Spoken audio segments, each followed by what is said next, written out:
Hi, how's it going? My name is Joshua. Everybody has influence. Even you have influence over your friends or your family. You don't have to have a YouTube channel to have influence. If you see a movie that sucks or that is really good, your people in your influence circle, your friends, your family, or coworkers will ask you how you like the movie. And based on your rapport and your history of movies, you have influence on that person to make a decision.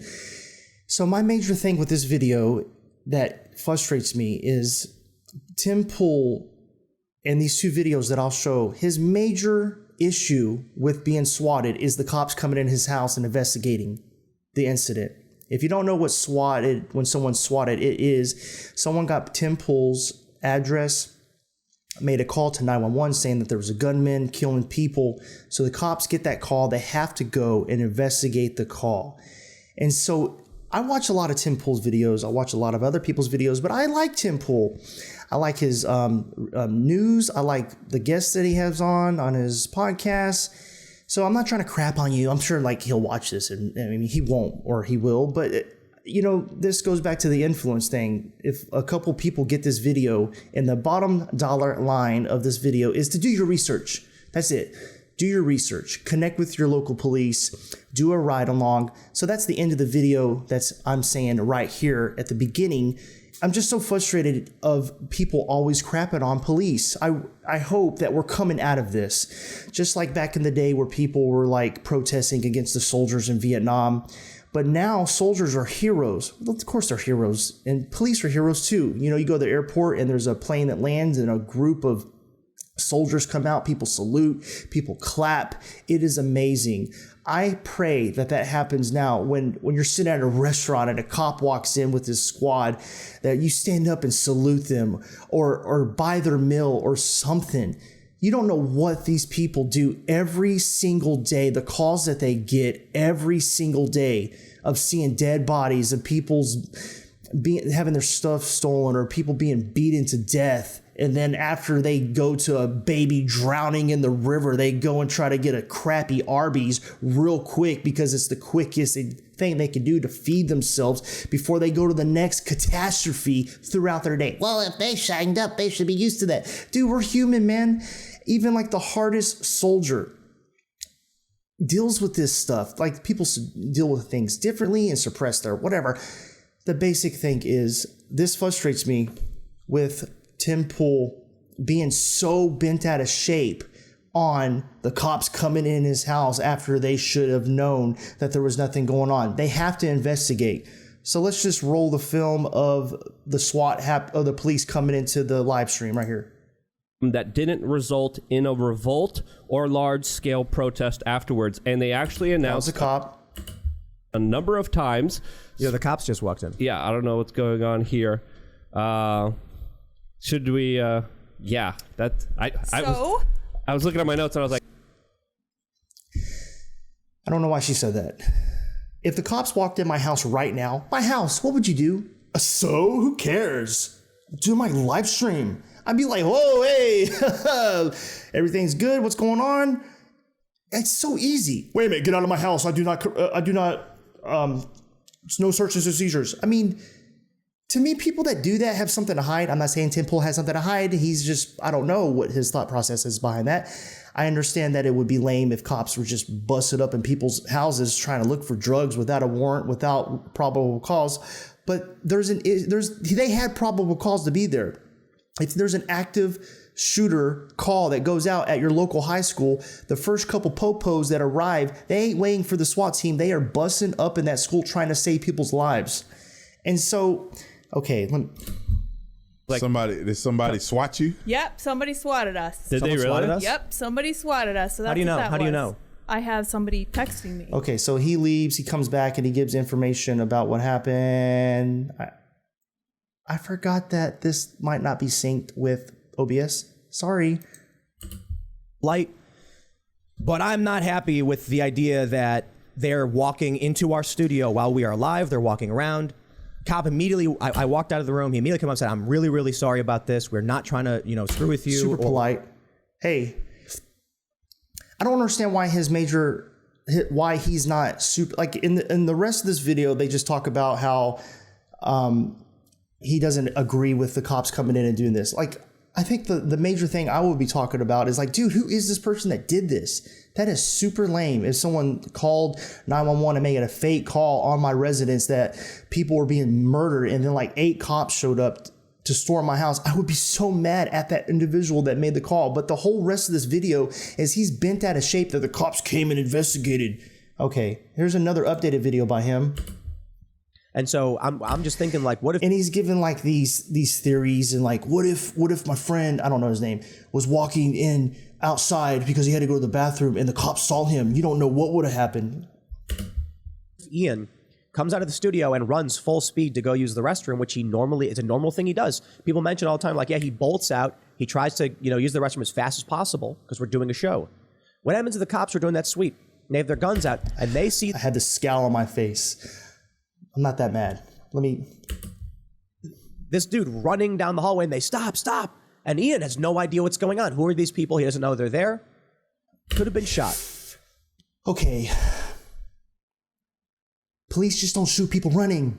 Okay. And you think about, well, those incidents where a cop shoots an unarmed person are very, very, very, very rare. I don't know if I said this at the beginning of the video, but cops literally interact with people millions of times all through the United States. Every minute, cops are interacting with people. So the stories that you may have heard of a cop shoots an unarmed person, there's circumstances that involve why that probably happened. And we could go down the list of what those are.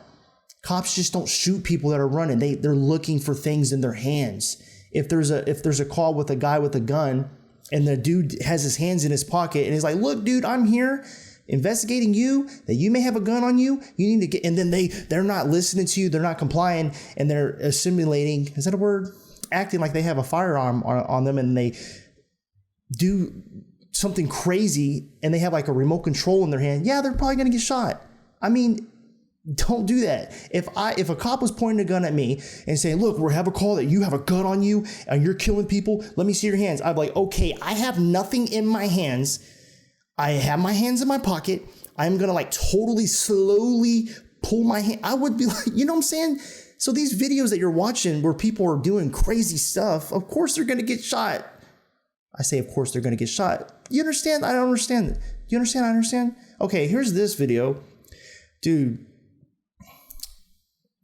Okay, this is cops going to an active shooter. Okay. This is what they deal with. Ready?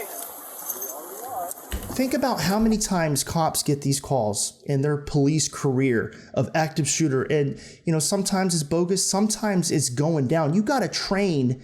You got to go to each call like it's for real. You can't just nilly-willy through the call like, well, probably nothing going to happen right now. And that's how cops die.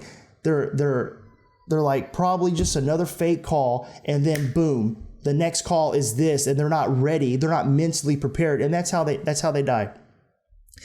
And I would suggest even those cops, because if you watch the video, and I'll put the links below, where Tim Pool says, yeah, they were just kind of looking around. At the very beginning, a guy comes out and they say, let me see your hands, and everybody complies, and then they're kind of going through the rest of the building. As a cop, as a former cop, 5 years, you have like, I don't know, spider senses that go off through your training. And then if you pull over, like every traffic, I know I'm like rambling, every traffic call should be like high alert. You don't know what you're going to get when you pull someone over. You pull over an older lady with that eye patch, you could probably bet money that she's not going to pull out an AR-15. Does that make sense what I'm saying? But there are videos where elderly persons have killed you. But there's like a thing that goes on when you're having an interaction with someone where you can make an assessment like, okay, this person's probably not going to kill me, but I'm still doing my checklist and I'm still being safe and I'm still doing the same thing I'm going to do to this person as if it was a high alert person so I could go home safe. And so when these cops go to these high end situations, they have to act and train. They have to go to these calls like it is really happening. But so those cops probably made an assessment, seeing the podcast, seeing the people in the room. Okay, probably no one's in here, but they still have to make sure it's clear. So this call, there is an active shooter going on. I don't know how many people died. Yeah, I got that white hat. And so these cops, probably never been in this building before. They don't know where the gunman is. Can you imagine? Is the gunman over here in this bus? Is he upstairs? Is he in this room back here? You have no idea.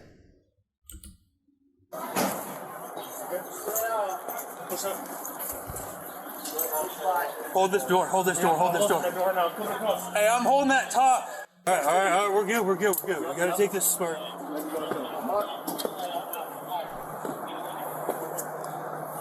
Hey, we need access to these doors. Hey, we just heard another fire shot down here. They're hearing gunshots.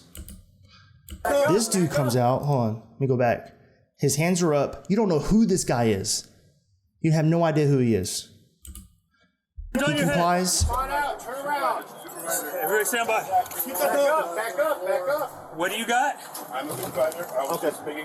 Nothing happens to that guy, right? He's complying. His hands are up. He doesn't get shot. What's your key card? There's my key card. We'll take it. Okay. He's a mask on. First of all, gunman's probably not wearing a little mask. That was a joke. We need a key card. I have it. I'm gonna push up. Dude, the amount of stress that goes in clearing these houses, or it even multiplies in this huge building, because you have no idea where the threat is at. All right, so I'm gonna swing it up. You ready? Yeah. We're gonna watch a little bit more.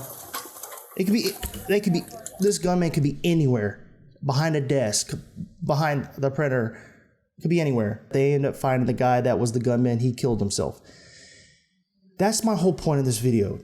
Is for Tim, is for anyone else. And even Tim had Brandum Tatum on, a former cop in Arizona, and Brandum Tatum was doing his best to explain the situation, and it was like they wasn't even hearing. Like, look, they have these exigent circumstances that give cops the key to go in and make sure the building is clear. And Tim was mad because, well, in my opinion, once they found out in the middle that there wasn't a high risk, they should have left, because come back for a warrant. It's like, dude, do you understand what the man just told you? Okay, anyways, I'm so frustrated with people not doing all of their homework. Like, these people, they know they have like a certain wheelhouse that they operate in. For me, it's police work and biblical studies, theology. And I have other, like, political stuff I'm not too savvy on, and I try to do my research, but this I know. And so I'm not going to make a video on something I barely halfway know, and I'm just going to spout off stuff because I feel like dude, do your research, man. I say to every single person watching this video that is a little bit, was that a bomb? What the heck? Oh my God, am I going to swat it? You hear that beep? I say that every single person that's watching this video, you need to do research. I say to every single person watching this video,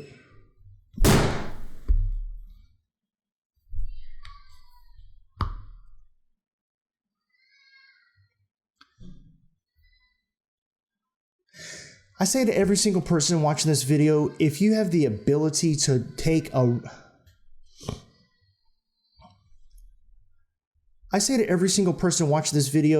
ride out. Do a ride out with your local law enforcement or sheriff.